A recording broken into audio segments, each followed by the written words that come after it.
This is how traditional olive oil soap is made in the Middle East. It takes hours to cover the entire floor with hundreds of buckets of hot liquid, enough to eventually make 30,000 bars. These methods date back to at least the 14th century, but this kind of business is fading across the region. At its peak, there were dozens of factories like this in the Lebanese city of Tripoli alone. Civil war and changing tastes forced all of them to close. Except for two. One of them is Musbanat Owaida. But there's a dwindling demand for traditional blocks of soap as cheaper liquid varieties flood the market.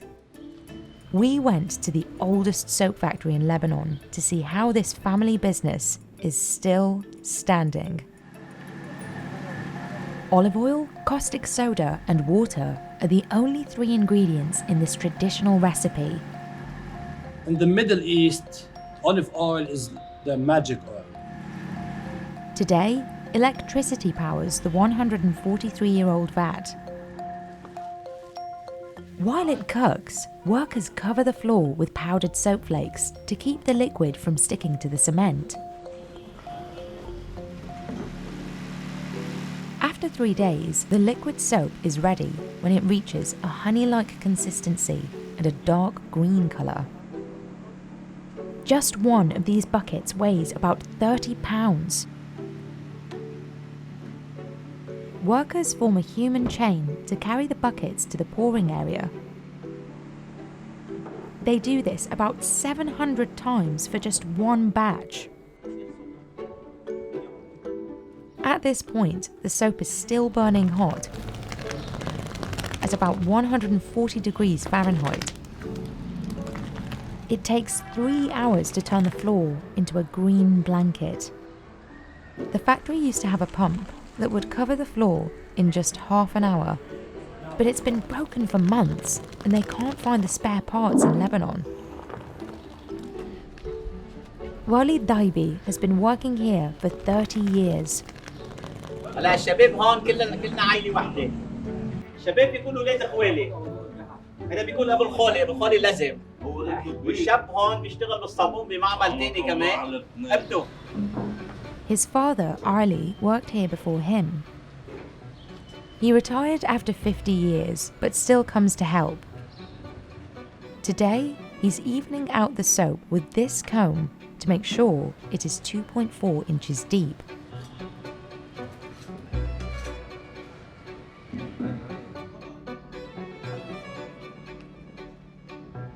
The soap sits to cool and harden for 48 hours. Humidity or heat can ruin the batch. طراز المعمل اللي بني عليه هو طراز عثماني، هو العقد الحجر بيعطي تلطيف للجو. They know the soap is ready when it's hard enough. Looks good. ready إنها تنبرش وتتقطع. Bassam Aid shaves the surface to smooth it out. But nothing goes to waste. All leftover soap will end up in the next batch. Bassam has been working here for 50 years. بس هذه الطريقة الحلوة القديمة الأساسية. حلوة طريقتها سبحان الله معودينها ما في معلمين إلا هالشباب هذا بس. Workers sprinkle stone powder so they don't slip.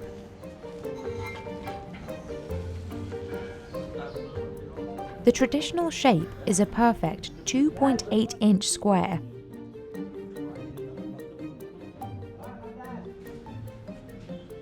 نحن هلا جاهزين للتخيط، بنسميه تخيط الطبخة.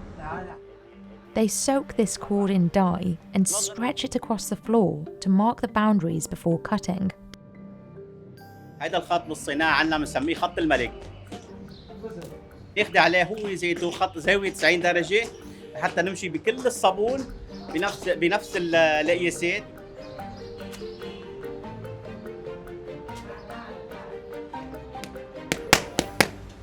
Finally, they spend 2 hours stamping 30,000 soap bars. They have to do it in one go, otherwise the soap will harden. The stamps are made of wood and copper.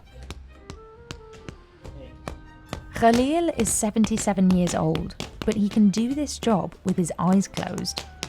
هيدا من العمال قضى حوالي 65 سنة بهالمصلحة.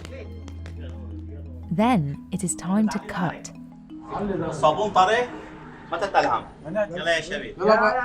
يلا قولوا بسم الله. شوي شوي عمال. شوي يا شباب ايه. ياسر خلي ايدك لورا. It takes 5 people to operate the rake cutter that has been used for generations.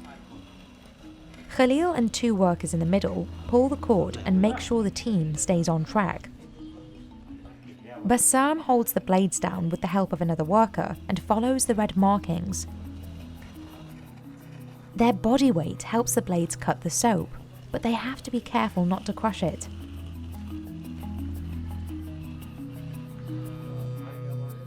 Husni is always there supervising the work.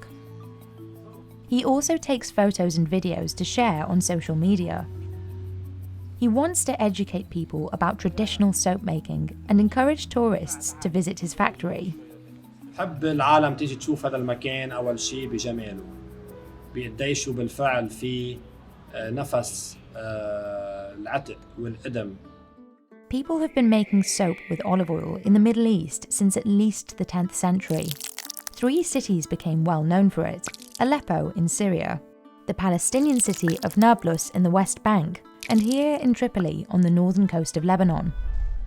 Production peaked in Tripoli in the first half of the 20th century, when there were dozens of factories exporting soap across the world. But many olive groves were cut down in the 1960s to make way for new construction.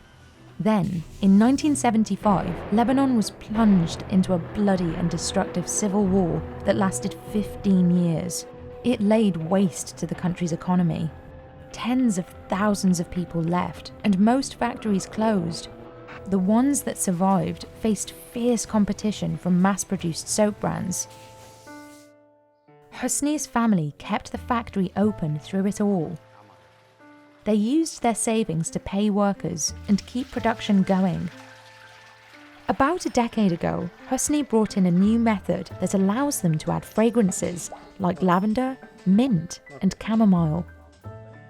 All the process هو process أسرع، منا بحاجة لحرارة عالية، وبتنعمل بsmall batches. Today, scented soap is their best seller. But Husni still makes olive oil soap about 4 times a year. Workers stack the soap bars in a cylindrical tower that allows enough airflow to cool it down. They are left like this to dry for up to 6 months. This traditional method is what brings tourists here.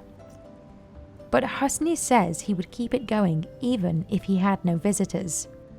هذا المكان بيعني لي emotionally قبل ما يكون مكان for doing business. Traditional olive oil production has been declining across the Middle East for decades now. This is one of the only 3 factories left in Nablus, a Palestinian city in the Israeli-occupied West Bank. Many similar factories were forced to close because of lack of demand and the continuing conflict with Israel. Al Jamal soap factory has survived for 130 years.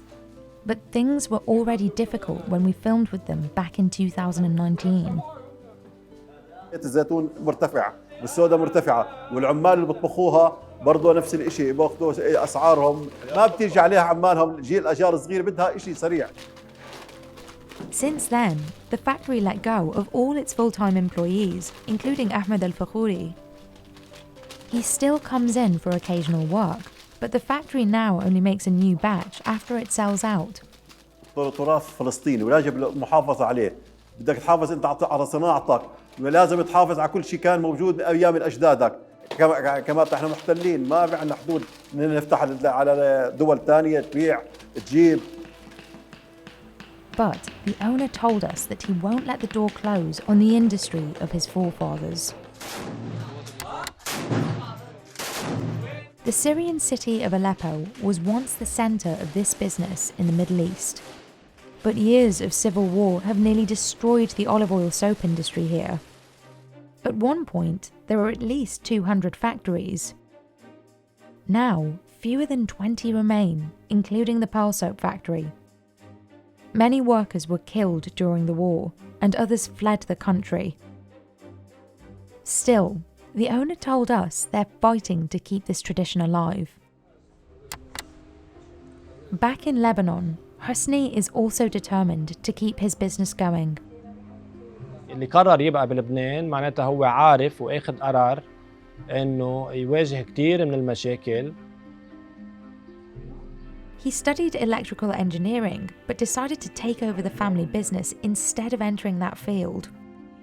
هيدي المصلحة هي مصلحة آبائي وأجدادي.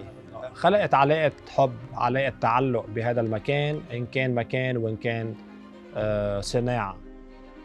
His great-great-grandfather, Haj Hussein Owaida, built this factory in 1880.